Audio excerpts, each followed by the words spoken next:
આ અઠવાડિયામાં 3 વખત હું આ રામાયણ ફાર્મમાં આવી ગયો છું. 2 વાર તો 141 દીકરીઓના સમૂહ લગ્ન હતા ત્યારે, અને આજે આવી ગયો છું હોળીના પાવન અવસર પર, કેમ કે આજે અહીંયા રચના અર્બન તરફથી ડાયરાનું આયોજન રાખેલ છે. ક્યા વાત કર રહે બાબા? રચના અર્બનમાં સભાસદ તરીકે મારી વાઈફનું નામ મેં લખાવેલું છે, તેથી અમને 2 પાસ મળ્યા હતા.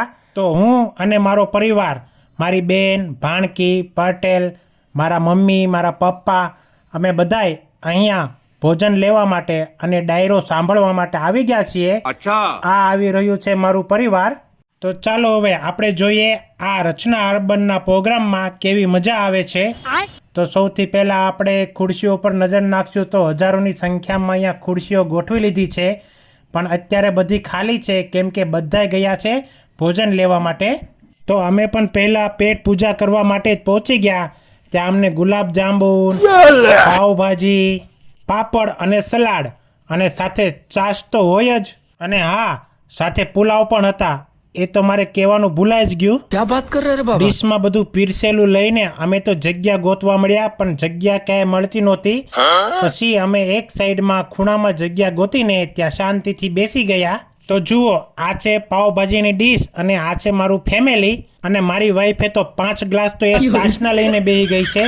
કાંઈ વાંધો નહીં, ભલે પીતી. ત્યાર પછી અમે પેટ પૂજા કરીને ડાયરો સાંભળવા માટે એક સરસ એવી જગ્યા ગોતીને ખુરશી પર બેસી ગયા, અને ત્યાંથી મેં આ વિડીયો બનાવ્યો.